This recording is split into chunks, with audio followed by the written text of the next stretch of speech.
Thank you, Omar. Whenever I hear a talk like Professor Flannery's or Al Gore, I get that incredible sense of urgency that we got to get working and busy. And I thought maybe I'd spend a little bit of time helping you understand, just in my own experience, how an idea becomes a venture or a social venture, and maybe talk about the characteristics of the mindsets and the skill sets and the tool sets that social entrepreneurs and impact investors are using to manifest really successful solutions. And, you know, going back, as Omar mentioned, we've known each other about 30 years or so. And when we were growing up, there was this film, this iconic film called The Graduate. Has anybody seen that? Remember The Graduate? There's this famous scene. The Graduate, for those of you that haven't seen it yet, has this guy named Ben Braddock who's just graduated from college, and he gets swept into this crazy party that his family is holding for, to kind of celebrate his graduation, and he just doesn't want to be there. And a guy pulls him aside and whispers in his ear, he says, "Plastics," as if that's what he should go into. And if that film was made today and Tim Flannery was in it, it would have been seaweed. Yeah, so now, you know, I come from the San Francisco Bay Area. It's a hyper-kinetic, you know, Silicon Valley. Everybody's making a fortune. You know, everybody's got a unicorn. My talk today is about slowing down to grow fast, okay?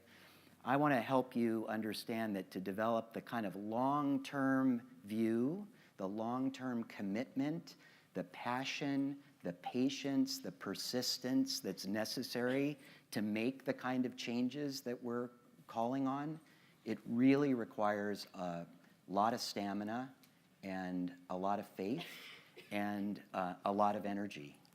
So, let me see if I can get that working. I want to talk to you about establishing the conditions for success for a social venture. And I want to be candid with you. I hope that in 10 years, we don't have social entrepreneurship and entrepreneurship. I hope Omar does not have to show a Venn diagram that shows like 2 companies out of 54 are actually social ventures, because we're at a time in the world where every business, if it's designed properly and if it's led by and financed by people with the right mindset, it can generate positive social, environmental value, without a doubt. It's all a mindset. It's all something that human beings choose to do. So one of my heroes is Henry David Thoreau. He was an American naturalist, a great writer. We're celebrating the 200th anniversary of his birth this year. And he said, you know, I have great faith in a seed. Convince me that you have a seed there, and I will expect wonders. And, you know, there are seeds all around us. You just heard Tim presented 9 or 10 or 15 different seeds of ideas that are taking root now. And I like to think that each of us can be a gardener in this garden of social entrepreneurship, and we have to care for these seeds, and we have to establish the conditions for success. This is a friend of mine's hand holding a small plug. You can see already how elaborate the root system is on this plug. You can also see how vulnerable it can be if somebody's not paying attention to all of its needs. And so entrepreneurs, social entrepreneurs, tend the needs of seedlings and gather the resources, resourcefully is one of the real skill sets of an entrepreneur, to bring the required energy, attention, resources, skill sets, technologies to bear to grow something to scale. So we're talking about social entrepreneurs, we're talking about impact investors. These are 2 definitions that are pulled out of the air, but the first one, what a social entrepreneur is really a person that wants to solve an idea that has a social or environmental impact and really has redefined what success looks like. You know, profit is a human construct, and our capitalistic society optimizes for profit. And what we're realizing now is that a lot of the things that matter to our survival are left out of that profits equation. They're called externalities. And so social entrepreneurs think about all the externalities. They think about systems. Impact investors are people that are thinking long-term. They have access to capital. They're also a lot of impact investors, as you'll find, and you'll hear at our panel a little later, are actually social entrepreneurs as well, because they are designing and refining new models to deploy capital in terms of debt and equity and other resources to help these companies scale or get started. I shouldn't focus so much on scale. But right now, we live in a world where there's such a focus on short-term return on investment, and there's an equation that investors follow. You'll hear more about this, but when you look at kind of the burden of the pension fund, if you will, all the retirees and what return needs to be generated to support people, or if you look at the burden of disease that, in the United States, we have $700 billion a year in chronic disease that manifests as diabetes, obesity, and cardiovascular disease, $700 billion a year that could be prevented just through healthier diets and lifestyle. Forget about pharmaceuticals. These burdens that we're creating require an enormous amount of short-term return to keep up. So what we need to do is somehow figure out how to do both. So one of the things I want to introduce you to, one of the key mindsets of the social entrepreneur and the impact investor, are the two words both and. If you can embrace the idea that to be a both and thinker and doer, you're already on your way. Now, what does that mean? Think of how much you use the words either or in your head when you have to make a choice. It's either this or it's that. Or you just say, no, it doesn't fit, it doesn't work. We have to start to learn how to exist in this both and mindset. Now, social entrepreneurs also are systems thinkers and systems doers. This means they understand all the interdependencies in a system and the actions how their actions manifest. Tonight, for those of you that are going to be at the dinner, I'm going to talk a little bit about the food system. I feel like the food system is the place where health and sustainability become personal. So much of this climate stuff is in somebody else's neighborhood or on somebody else's shore. Those of us that have the means, we are able to somehow get to higher land or a smoke-free zone or a United Club at the airport. We are masters of insulating ourselves intellectually, emotionally, physically from the harm that we're creating. So social entrepreneurs think about systems, and they think about stakeholders much more broadly. So in a conventional corporation, the CEO pretty much thinks about shareholders, the people who own the stock.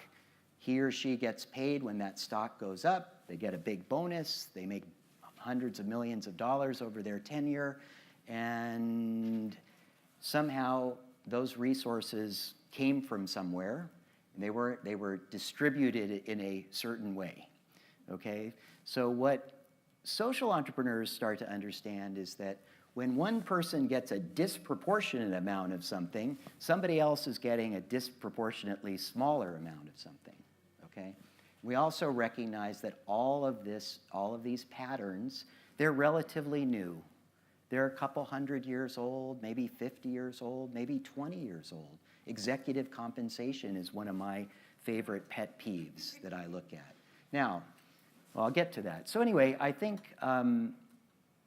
as you think about becoming a social entrepreneur, hone your skill sets at understanding how systems work. There's a wonderful paper that Donella Meadows wrote called How to Intervene in a System. It's all about leverage points. It helps you understand interdependencies. Go on YouTube, brush up on a biology online course. Start to think in terms of biological systems, how one thing is connected to another. There's also a wonderful new book by Claire Brown, who's at UC Berkeley. It's called Buddhist Economics. And if you, anybody here seen that book? Or, you know, in Buddhist economics, it's an appreciation that small is beautiful, that scale is not necessarily about being large or big, and that everything is connected, and that currency, money, is really a form of energy. And so if you want to get into this world, I would highly recommend that book too. Social entrepreneurs and impact investors also have to work from a mindset of shared vision and shared values. So what does that mean? The vision is, what is it that we want it, how do we want the world to be or become? And we have to go into great detail in talking about that. I think it's achieved, shared vision is achieved through really dialogue. There is an archetype of the entrepreneur that is sort of like the lone maverick. It's a little bit like Richard Branson, no offense to him at all. But he characterizes a type of entrepreneur that is incredibly bold and adventurous and almost single-mindedly capable of doing things. What you don't see with Richard Branson is how much he has orchestrated getting the resources and visions into the hands of the people that can implement it. And the values are the how we do something, how we're going to go about manifesting our vision. So a value might be do no harm.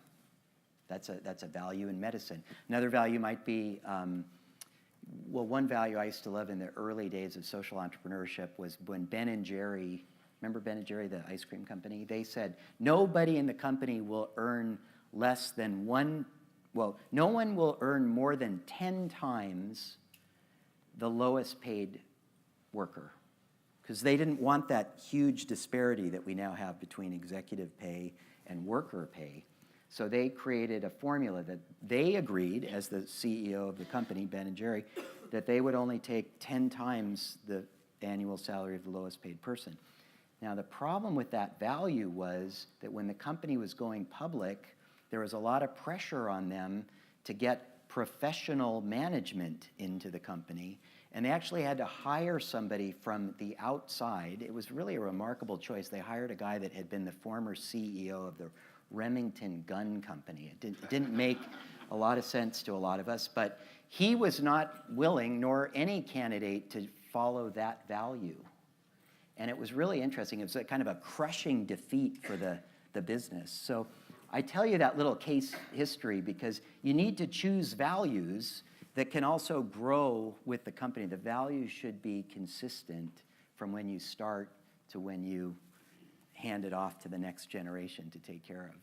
Now, I want to also emphasize that this path of entrepreneurship, of social entrepreneurship, is not linear at all. We try to teach this in a linear way. We try to give you spreadsheets and flow charts and things, but it is not. It's dynamic. It's organic. One of the things I worry about now in my classes at Berkeley is that a lot of the undergraduates have been sort of brought up to score really well on tests, and they want to know exactly how I can get an A, because if I get an A, it means I'm going to have a happy, successful life. This is an illusion.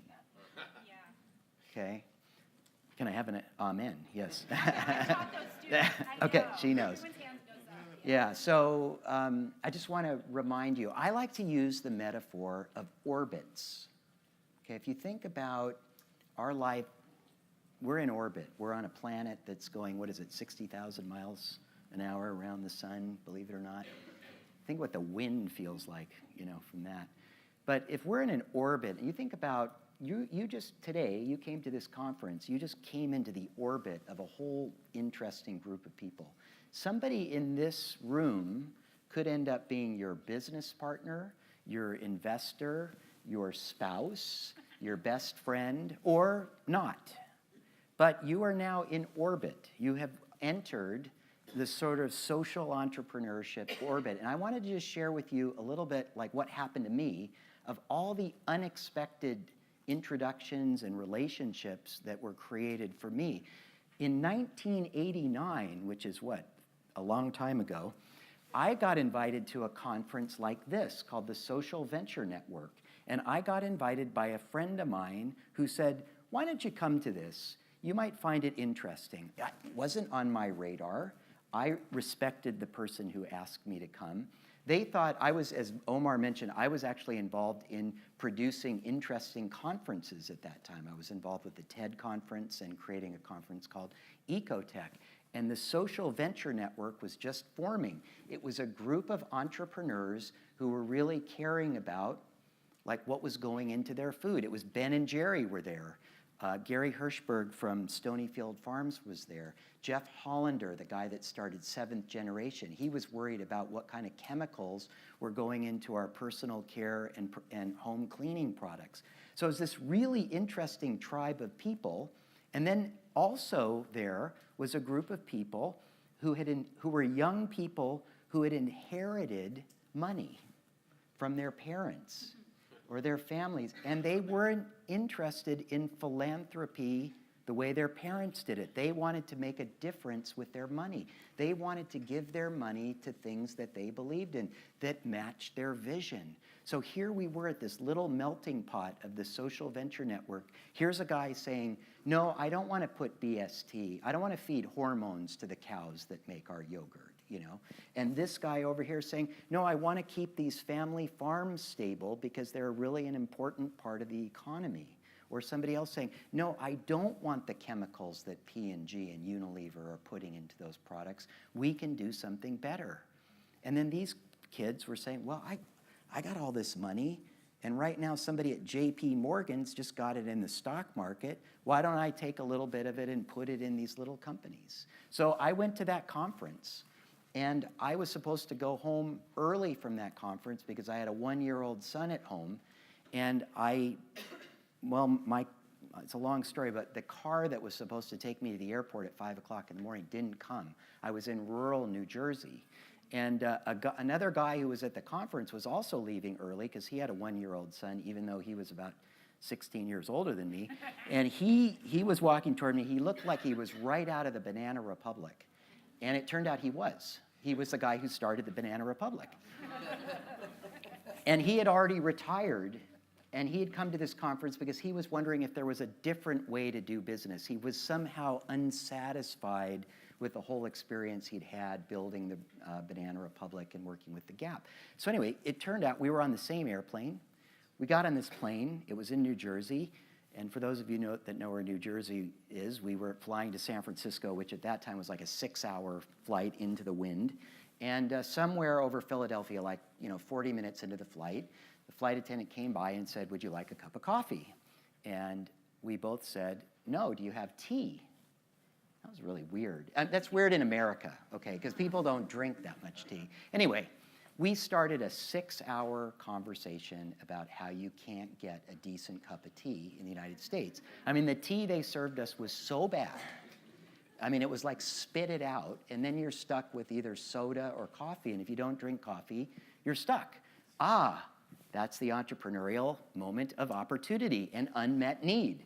Your own need. How come I can't get a decent cup of tea when I need it? So he and I, we entered into this like stream of conversation that was just amazing.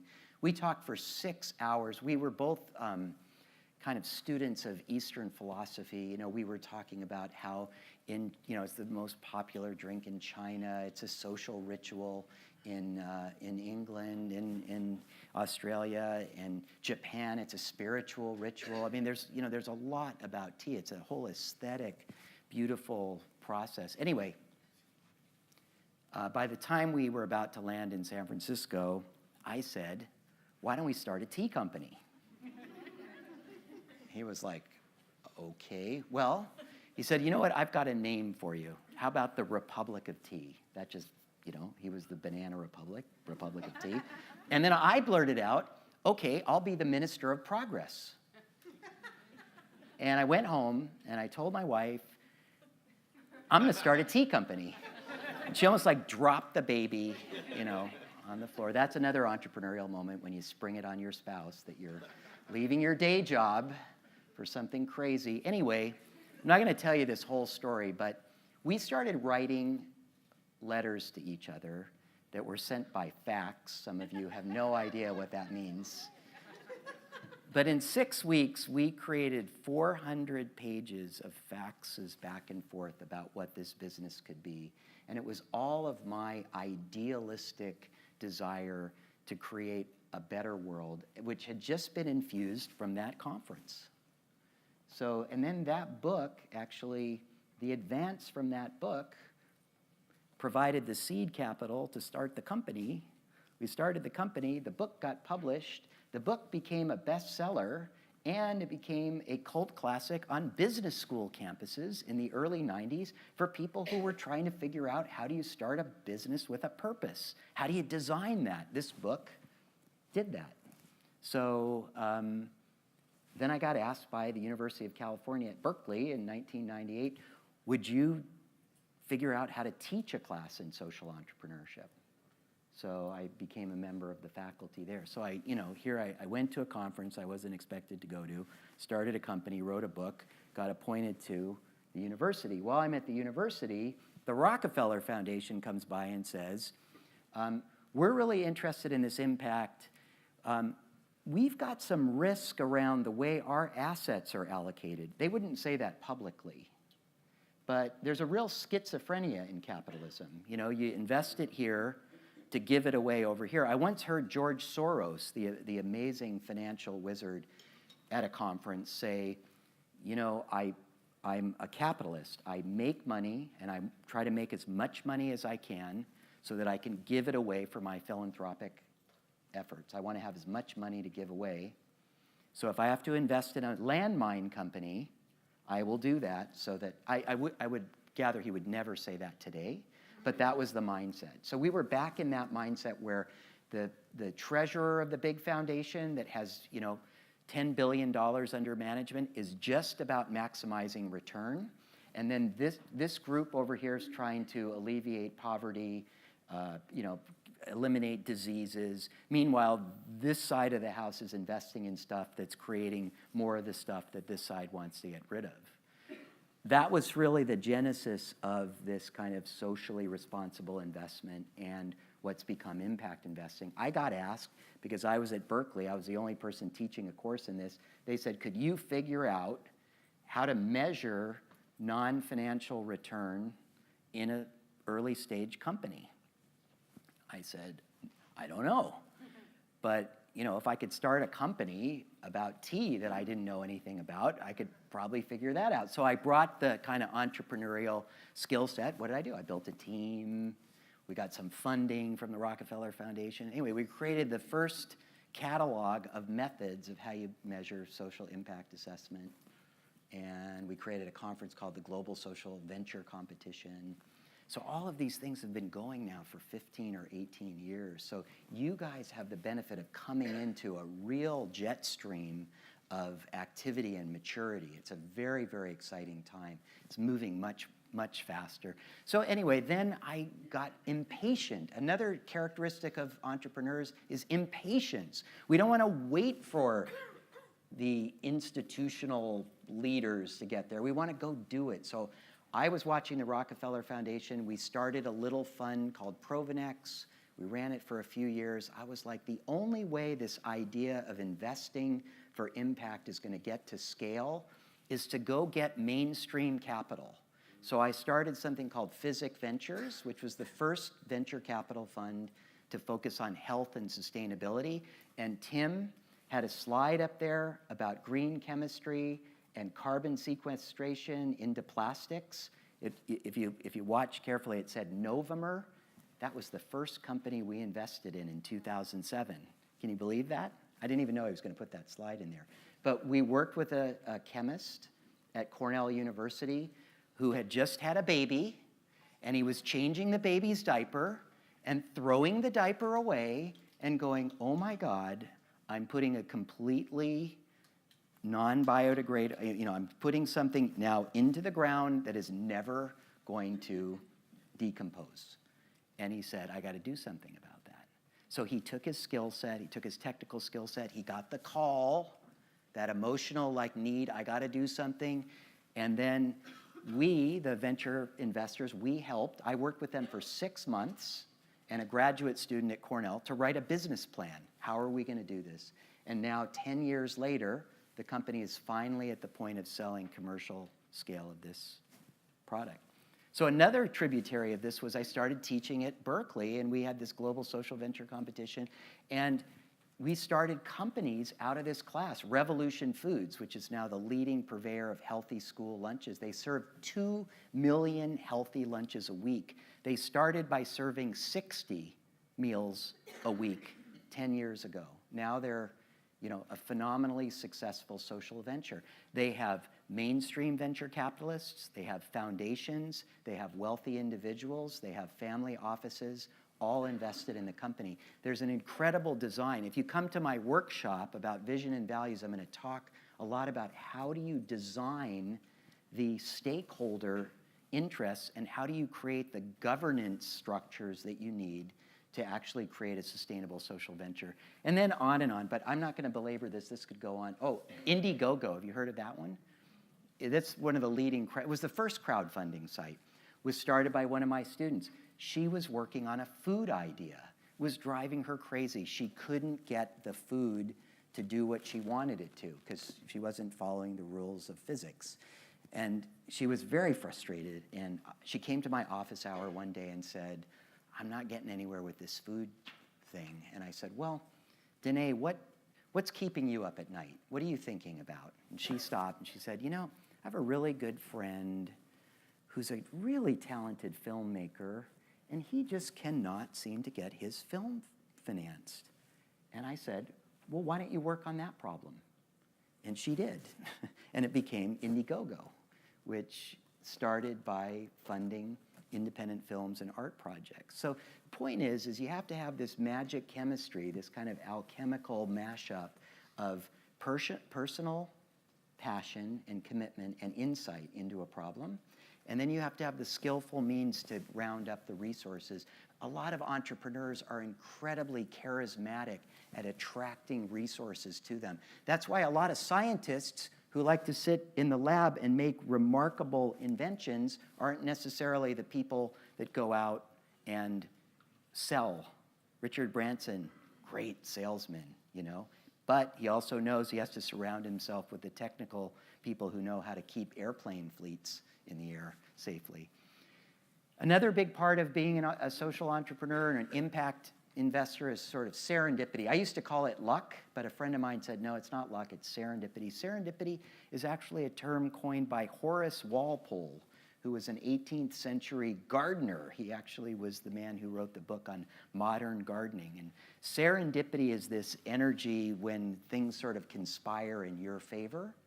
I could show you a chart like I just did of all my failures, but it would take all day to explain them to you. So serendipity is a little bit about being in the right place at the right time, but increasing your chances of success by realizing that you're in an orbit. And that orbit is all about relationships, not transactions. Relationships, not transactions. We live in a world that is now hyper-transaction oriented. You want to buy a book? You only have to push one button now. You can tell Alexa to go get it for you. You don't even have to push a button. Everything is transactional. Relationships, unfortunately, personal relationships have become transactional. We don't even know how fast this is happening. My sense for social entrepreneurship to really take root, it's going to have to be relationship driven.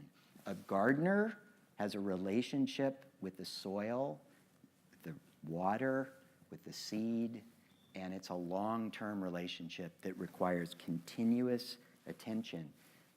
Right now, I'm away from my garden, 7,000 miles away. I'm worried about it. You know who I texted this morning? My gardener. Everything okay there? Yep, right back. I watered yesterday. Perfect. Then I can go do my talk. But my point is you have to keep your attention on things that you're nurturing to fruition. So cultivation, this lost art of cultivation, it requires patience, persistence, continuous, attention. And think about cultivating a network. Again, a network to me sounds a little too transactional. LinkedIn doesn't do it for me, too transactional. People are now, they want to friend me or whatever. They want to link to me so they can just see my links. I don't even know who they are. If you ever want to talk to me, and my students know this, you never say, hey, Will, can I pick your brain? It's completely unappealing. It's actually kind of gross to think about, brain picking, okay? I like to think about, hey, Will, you want to have a cup of tea? I'd love to get your perspective on something, because it's about reciprocity. Reciprocity is the fuel of relationship. Relationships are what we're cultivating to create long-term value. Another key tenet of this whole world of social entrepreneurship is to think about cross-pollination. How do you create uncommon collisions to happen? This meeting is exactly an experience in cross-pollination. People who would not otherwise meet each other are here under the shared vision of creating something new in the world. So we've got people from disparate sectors who have different mental models and have different vocabulary even about how they go about their work. So cross-pollinate. And then iteration. Again, look, here's a linear model. Iteration is not linear. It is circular. It's an orbit. You go around, you fail, you learn, you come back, you develop resilience, you stay in it, and you always stay open to the possibility that what you need is going to show up right in front of you when you least expect it. In the Jewish tradition, there's a holiday called Passover. It happens around Easter. And there's a ritual where you set a place at the table for this guy named Elijah. He's the prophet that's going to just show up. He comes sort of unexpectedly, and you make room for him at the table. And I sort of do that now in my life and in my ventures and my teaching. I think that if I'm so busy and everything's so crowded, there's not going to be room for the Elijah figure to walk into my life or business or world and enliven it or transform it or bring the resources. So you have to keep that spaciousness about what you're doing. Now, the most important question to me that both impact investors and social entrepreneurs need to answer, both for themselves and for the vehicles or institutions that they're running, is how much is enough? This is a question that Lao Tzu asked and answered in the Tao Te Ching about 2,500 years ago. He said, and I'll use the pronoun she. She who knows when enough is enough will always have enough. She who knows when enough is enough will always have enough. Well, we live in a society, in a culture, global culture now, where there's never enough. I teach a case at Berkeley on executive comp, and I've got a little clip of Michael Eisner, who had just received Michael Eisner was the CEO of the Disney Corporation. Their earnings were floundering. He just received a $60 million bonus package, and people were pressing him, like, why do you deserve that? And they said, Michael, you've just received this giant bonus. The company's not doing well. How much is enough? And he said, just a little bit more. And so we have to check that mindset if we're going to really create integral change through social entrepreneurship and impact investing. We have to know how much is enough compensation for me to live on, what's fair, how much is enough for the people that work with me, how much,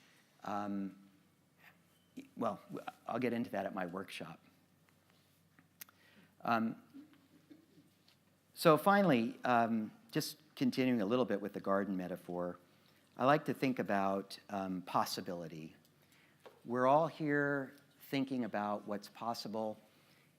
Tim gave us a lot of technologically driven solutions. I'd like to say that there's an equal number, if not more, behavioral solutions that we need to pay attention to. I don't think we can invest in the panacea that technology is going to rescue us from everything, while we, meanwhile, on a daily basis, undo all the things that we're trying to progress over there. So I think we have to spend time reflecting. We have to spend time reflecting as entrepreneurs. This is one of the key tenets of slowing down to grow fast. We have to reflect frequently. We have to be able to see the impacts of all of our decisions. We have to think in systems in a way that we can begin to model and predict outcomes, and then choose the paths that get us to achieve our vision. So I like to think that you can count the number of seeds in an apple, but you can never count the number of apples in a seed. Thank you very much.